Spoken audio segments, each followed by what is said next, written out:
Well, good morning and welcome to Elevenses. I'm Kevin Williams of Survival Skills Rider Training, and you're here just in time for a bit of a treat because I have an interview with Paul Varnsverry whilst he looks at two pairs of very similar looking boots. At least they look similar outward. So that's coming up in just a minute. A couple of points before we get to the interview. Don't forget that my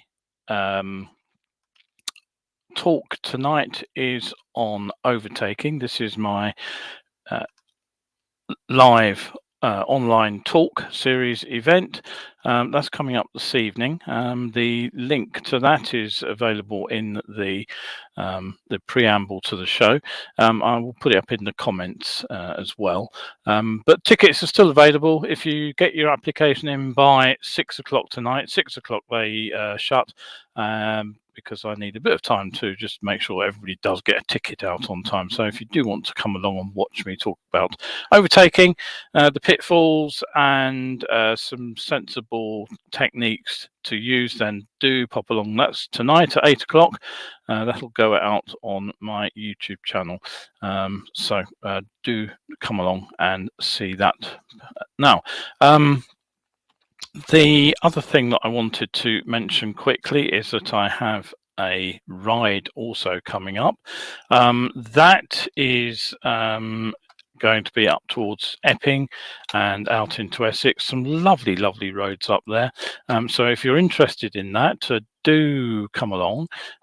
Be more than happy to have people along for those events that are there. The whole idea of these group rides is that they are for a very limited number of people. I'm just taking 5 people at a time, so it'll be a group of 6.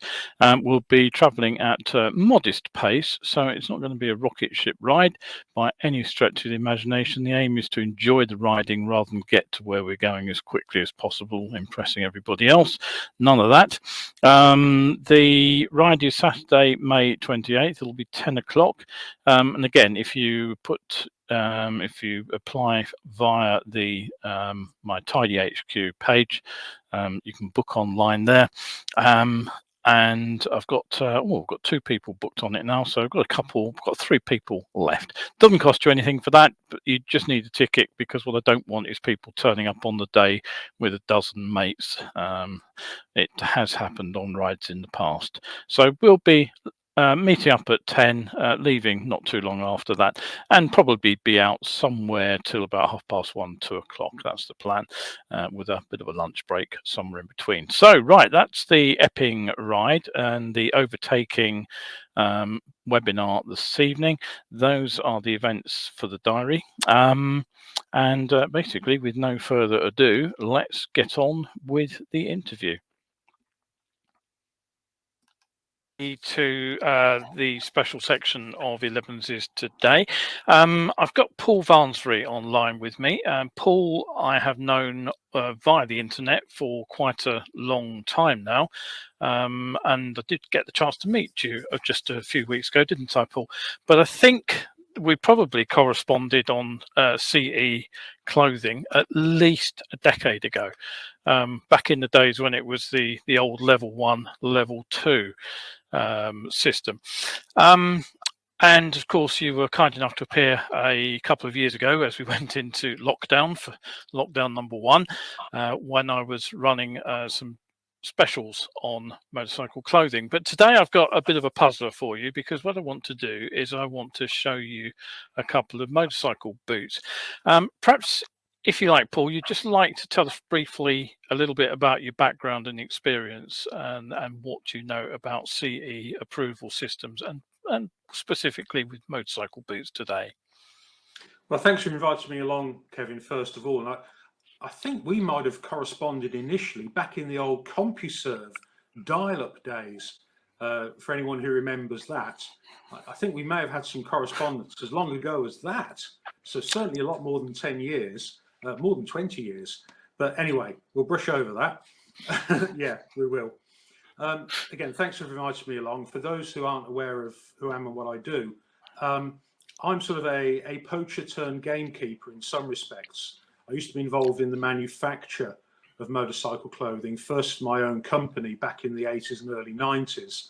And then I worked for other companies who were manufacturing goods to meet the then PPE directive and the standards that were available at the time, before I was made redundant and went freelance back in, I think it was November 96. I've been freelance ever since. I've been a member of the British Standards and European Standards Committees for Motorcycle Clothing since 1991, and have been very much involved in the development of standards for motorcycle clothing from then to this day. I help manufacturers in my day job to conform to the standards and legislation. And as an aside, because of my knowledge and expertise, I help riders to understand what the legislation and standards demand. People like yourself, journalists, and others who are looking to inform a wider audience, and also help the authorities as well, trading standards and such. They often call upon me for my expertise in identifying potentially counterfeit and fraudulent products. So what I've got here are 2 pairs of motorcycle boots. Now, for reasons which I won't go into, apart from the fact I was looking for a pair to replace the last pair I've been wearing, which are probably 7 or 8 years old. They didn't come with CE approval, but since then I've just about worn them out. And so over the sort of the spring period, when the sort of sales were on, clearance sales and things, I was looking for a new pair of boots. And here's the first one I came up with. Now, if I can get that up on screen where you can see it, you can see Yes. It's a fairly ordinary looking sort of shorty, sort of black leather motorcycle boot. But the thing that I particularly wanted to bring to your attention on this one was that little label, because I know that you're the CE man. So there you are. I hope all our viewers can see there is a label on the outside. So that's the first boot. And here's the second boot.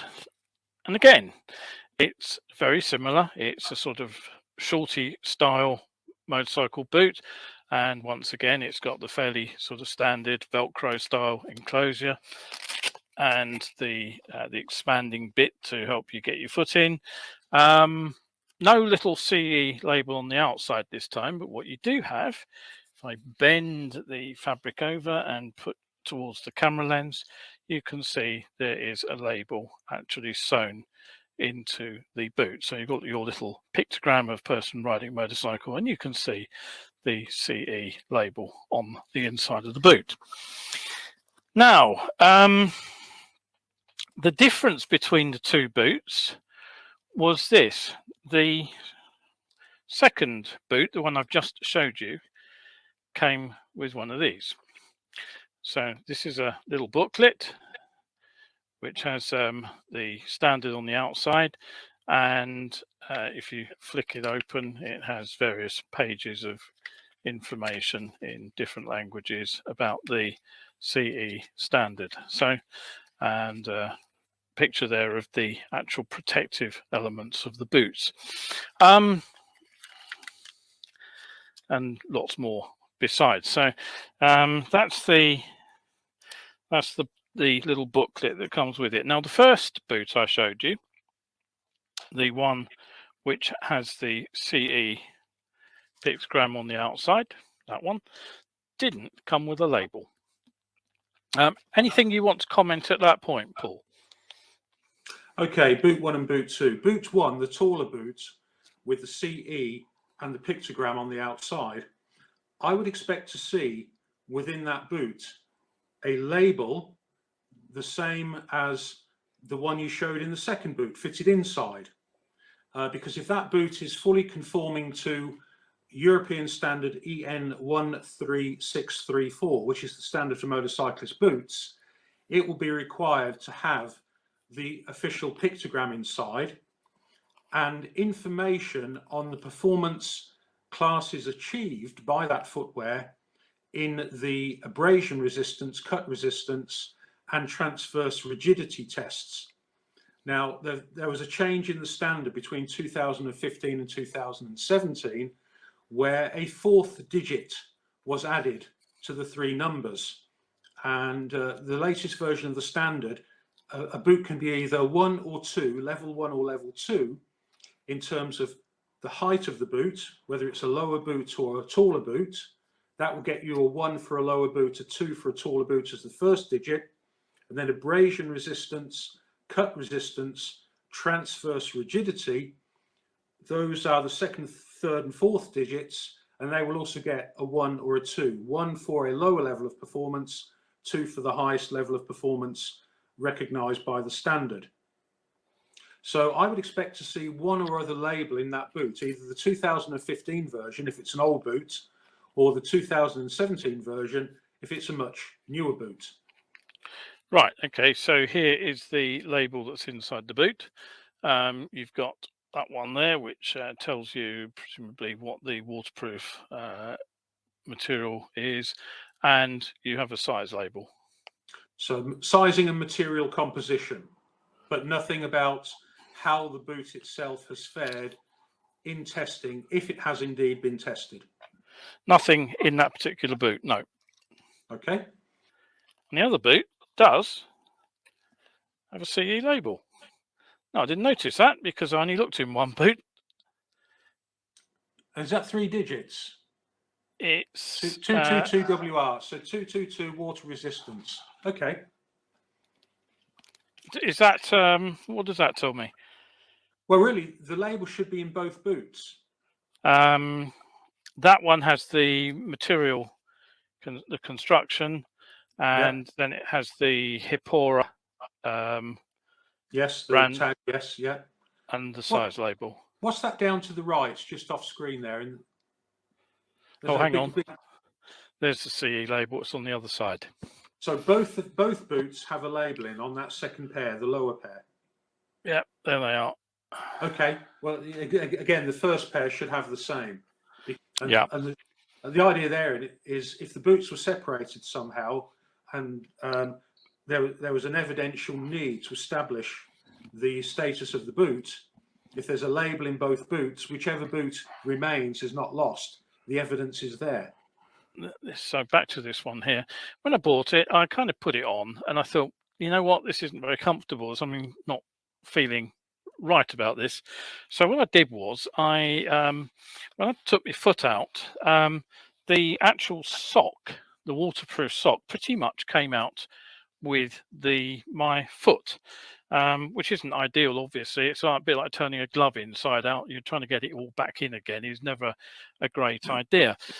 So I actually just did a little bit of dismantling. I thought, I'm not going to wear these. I don't like the feel of them. They are not comfortable. So what I actually did was I cut the inner boot out, and that's what I found. Basically, it's a sort of soft, squidgy sock, as you'd pretty much expect. And when you cut into it, what you find, of course, is you've got your waterproof lining, which is again what you'd expect from these kind of boots. But the interesting thing was, and it's actually stuck itself now into the inner lining, is what was actually holding this sock into the boot was a bit of that, and it's actually double-sided plastic tape. So that's all that was actually securing the sock into the base of the boot, which is no wonder really it wasn't very comfortable, because it had already started to rumple up when I put my foot in, and as I say, the whole thing just came away as soon as I took my foot out of it. Now, as you'd expect with a sort of motorcycle boot, there are some areas of protection on these boots, and one obviously is on the shin. There's a stiffened layer there, I can feel that, and there is also a harder area here just over the ankle bone, which again gives us some extra rigidity, and you can feel that. And there's a third area of stiffening up on the sort of toe end of the boot. You can possibly just see there is a little ridge there where that actually you can feel it. And when you put your foot inside the boot with the liner out, what you can actually feel in there is that there's actually quite a sort of a bit of a sharp edge. It feels like there's actually a bit of plastic in the toe there, which is actually uncovered apart from that liner. So what I started to do was I started to dismantle the boot. So having pulled the liner out, I had a look to see what was stiffening the shin area. What I found was that there was a piece of sort of what feels like it could be leather or synthetic leather, and it was simply stuck to the inside of the shin area on the boot. So when I peeled that back, the next thing that appeared was a thin layer of foam. So, I mean, that really is just a millimetre or two thick, no rigidity, obviously. When I turned it over, there is the stiffening material. Now, what you'll notice is that that is, again, is a very thin piece of plastic. But what particularly caught my attention here was the sharp edges. There's a really quite a nasty sharp edge there, and that one is possibly even sharper. And you'll notice if you look closely that the sort of top of this, it almost looks like it's been cut with a pair of scissors. It's certainly not been sort of stamped out, molded or anything. It's just a piece of stiffish plastic which has been bent roughly in the shape of the boot and glued in to the inside of the boot. Now, I haven't investigated the piece of stiffening in the ankle bone, because that would probably mean dismantling the entire leather stitching pad over the top. But as I said, that explains why I could feel something sharp down here at the toe end of the boot. What do you make of that level of protection? I think it's quality more than protection, and this is a budget item of footwear, and it's been made down to a price. So where a more expensive item of footwear may have more consideration in terms of how it's pieced together, rather than using double-sided tape, there may be sort of a strap system to hold the sock into the toe of the boot, somehow machined into the final closing of the boot or into some of the stitching of the outer, but in a way that won't compromise the waterproof, breathable interlining. It's that sort of attention to detail that differentiates a cheap boot from a more expensive boot that's been subject to far more design consideration. And the same goes for that shin guard. You know, when you pay a low price, economies have to be made somewhere. You cannot pay a little and get a lot. You know, basic laws of business principles prohibit that.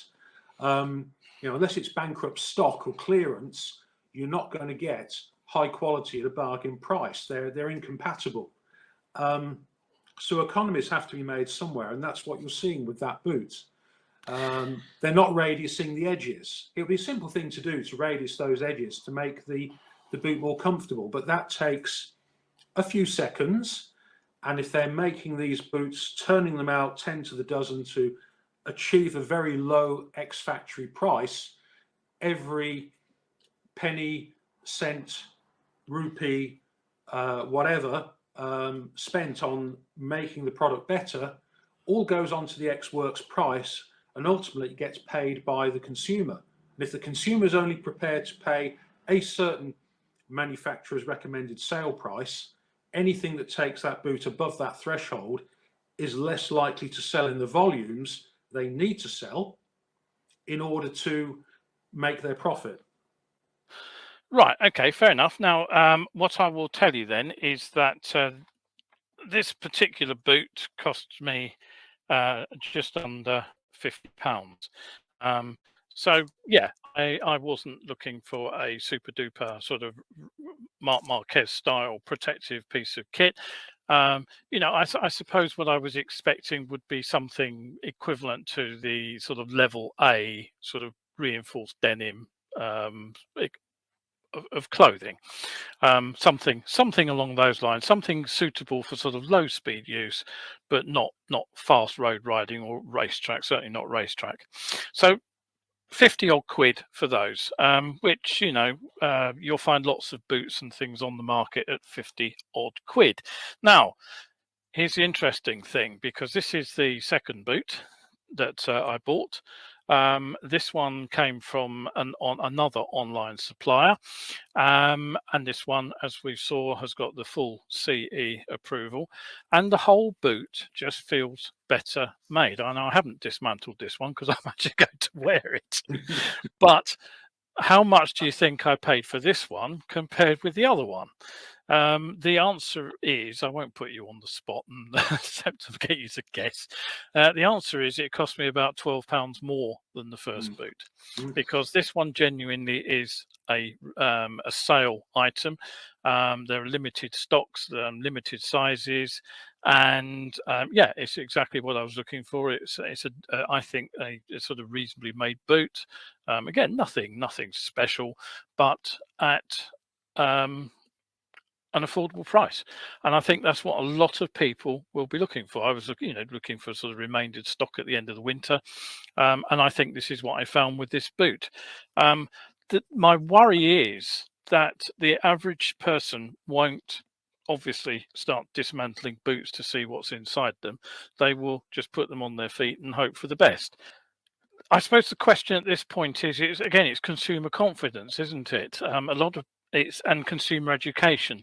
A lot of people may not be aware, even with all the hoo-ha which has gone on with the clothing, that boots are also supposed to be CE approved. How much information is there out there for people to go and get, which is easily accessible to help them make a better choice? Before I come back to you on that, Kevin, if I can just go off at a tangent for a moment, but a relevant By all tangent. means. The first boots did have a label in there, we know, in one of the boots. And from what I saw, it's rated 222WR from the 2015 version of the European Standard for Motorcyclist Boots, EN 13634 2015. So that's made to the 2015 version of the standard. The second boot. So that's the first boot. That's the first boot, yes. So that's made to that conforms, according to the manufacturer's claim, to the 2015 version of the standard. The second boot meets the later standard, the revised version, the 2017 version, with the 4 markers: 2222, height, abrasion resistance, cut resistance, and transverse rigidity. And just to mention for the benefit of viewers, transverse rigidity is if your foot is trapped underneath the bike, the sole won't bend in half and allow your foot to sort of bend in half and suffer broken bones. It's there to stop foot crushing from the side, not from the top, from the side. Yeah, I can certainly vouch for the fact it is pretty stiff. I can't even begin to bend that. So in terms of overall performance, both boots would appear to be identical, but one was made to the 2015 standard, which suggests it may be older stock, and that may have a bearing also on the retail price. Again, there may be other factors, but that may have a bearing. The second boot is made to the later standard, and so therefore it's later production potentially, and that again may have some bearing on the retail price. You talk about the slip resistance of the sole. In the motorcycle footwear standard, this is optional, not mandatory. So my advice to your viewers would be, if you're looking to buy a motorcycle boot, look for one that on the marking where it has the 3 or 4 ones or twos, it has additional information such as SRA or SRB or SRC. These are slip resistance ratings from the lowest rating A to the highest rating C. And if you want slip resistance in a motorcycle boot, look for that marking. There are reasons why slip resistance or a high level of slip resistance in a motorcycle boot is perhaps not the best thing. If your foot touches down at speed, for example, and it could snatch your leg back. So some degree of slippage may actually be desirable to prevent injury, but certainly when coming to a standstill on a damp road, and maybe after a dry spell when there's a shower and the roads are a little bit greasy, some level of slip resistance, SRA, may be useful. The key thing I take out of this, though, is that first boot doesn't come with user information, which is a legal requirement of the legislation and the standard, and it's not marked in both boots, which is minor by comparison, but you've got to give the customer the user information booklet. That's indisputable. And the first boot doesn't do that. So we have quality issues, quality manufacturing. We have compliance issues, which we don't see with the second boot. Now, to come to your actual question, where does the consumer get to learn about this? Well, there's information available online. There's an overload of information available online, and not all of it is accurate. I mean, I would point people in the direction of John Milbank's work on Bennett Bike Social. I've worked a lot with John, and I've tried to help him put out clear, accurate information so that consumers can access his articles and videos, and they will gain an understanding. Motorcycle News, in the last couple of weeks, at the time we're videoing this, they also had a supplement in an edition of the newspaper where, again, they put clear information out for readers on how to understand the labelling and marking. So the information is out there. I would tend to go for an independent source, an informed journalistic source, rather than believing the manufacturers' websites. Not that the manufacturers are all out to tell untruths, far from it, but quite often they themselves get confused. I mean, I speak to manufacturers and they don't fully comprehend a lot of the detail that they are required to make available to consumers. It completely bypasses them. So I also try and help manufacturers to understand, to keep them legal, and also to help the people who are looking to buy from them to have a much clearer set of information so they can make an informed purchase. Right, okay. I think that probably sums up pretty much everything we want to talk about on these boots. I mean, all I would say to people out there is, you probably most importantly with any piece of riding kit is that it is comfortable, because if it's not comfortable, you're not going to wear it. If you bought a pair of boots and they pinch your feet, or they're the wrong shape for your feet, I find that really difficult to get boots that are wide enough for my feet. You're probably going to go out riding with your trainers on. So the comfort is absolutely vital. We do tend to buy rather a lot online these days, of course, and that does cause problems. I know that companies do have return policies. Interestingly, the return policy on boot number 1, this one here, which I ripped the interior out of, I would have had to have paid something like £7.95 to send it back. Given that the boot was £50 in the first place, I suspect a lot of people probably wouldn't bother. The other boot, which came from a different online supplier, they actually do free returns. So that is also something that I would say to people: if you're going out there to buy a boot online and you can't actually try it on in a shop, do look at the return policy before you buy it, or you might get caught with a sizable bill for sending something back that you can't use. Right, okay, so yeah, I just, it was a real eye-opener actually to take that boot apart and to find that in it. That was I was quite horrified, because I thought, a minor impact and those sharp edges are going to go straight through my shin. I really if all that's between you and that is the sock inside. I know you've got a piece of leather. Yeah. So you've got that, and then you've got the sock. Then there are potentially circumstances in which that could get knocked through, cut through, and into your leg. I think you'd be extremely unlucky in the grand scheme of things. It's one of those small numbers incidents, but it's still not right. If you're going to produce an item of safety equipment, well, yeah. Any final points you wanted to make, Paul? Otherwise, I think we can wrap up at this point.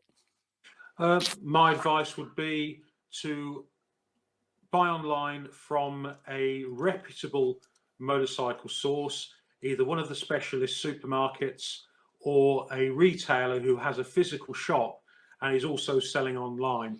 The the many no-name businesses, you won't get the same support from them as you found out with that cheap pair of boots.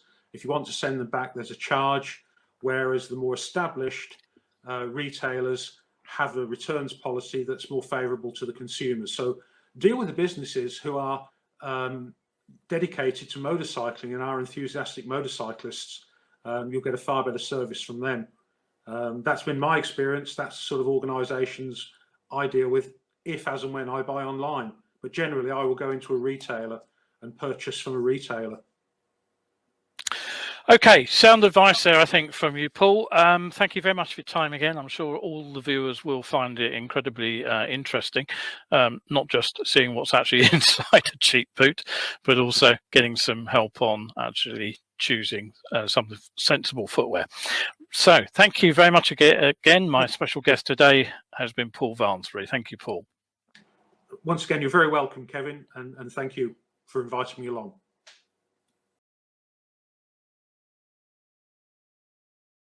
Let me just unmute myself, that's better. Right, so there we are. That was my interview with Paul Varnsverry a few days ago. It took me a little bit of a while to actually edit the video that you've just seen together, tidy up some of the ragged edges, but I hope that you have found that interesting. As I said towards the end of the video, I was pretty horrified at what was inside the cheaper of the two pairs of boots, but outwardly they did look rather similar, and I honestly think that the remaindered pair, which ended up being about £12 more expensive than the other pair, are a much better buy. I know you have to be careful with recommended retail prices that nobody ever sells anything at, but you can generally check how well something is priced, and in the case of the second pair there, they definitely were in a sale. I think there was something like 40% off, so you can work out what the original purchase price would have been, with limited numbers of sizes and there. What else was I going to say? So the takeaway really is that you should be looking for the CE label. It must be in both boots, and there must be that tag, that booklet with the CE information actually attached to the boot. That is the requirement for the CE approval process. So label in each boot and a tag attached to one of the boots as you buy them. If any of those are missing, you can draw your own conclusions about whether or not the CE process has been followed properly. Right, okay, so that is it for today. Sunday, I may or may not be back live. It depends entirely on how the weather pans out. I do have a couple of days training booked, and I'm hoping to get them both in on Saturday and Sunday, because we've had to cancel these already, unfortunately, due to some rubbish weather. My trainees on this particular course have just been very, very unlucky with their choices of dates. So hopefully I'll be recording a show, because I'll be out riding on Sunday, and then hopefully we can get back into the swing of a few more live shows. But thanks again for everybody tuning in today. Don't forget, you have been watching Elevenses with Survival Skills here, Kevin Williams. You can catch this show Wednesdays and Sundays at 11. If you miss it on Facebook, you can obviously catch up here later, but you can also find my YouTube channel at Survival Skills UK, and the shows are all up over there. And if you did enjoy the show, you can always consider supporting me over on my coffee page, and any cuppers you buy me today will help pay for the pair of boots that I ripped apart. So okay, thank you very much indeed. I hope we'll see you tonight. If you can't make it tonight, don't forget that although the webcast is live, it is available for around about 72 hours for people who have bought a ticket, just in case you have technical issues or you can't actually make it live on the night. So that is it for today. Thank you very much again for looking in, and ride safe out there if you're out on your bike today.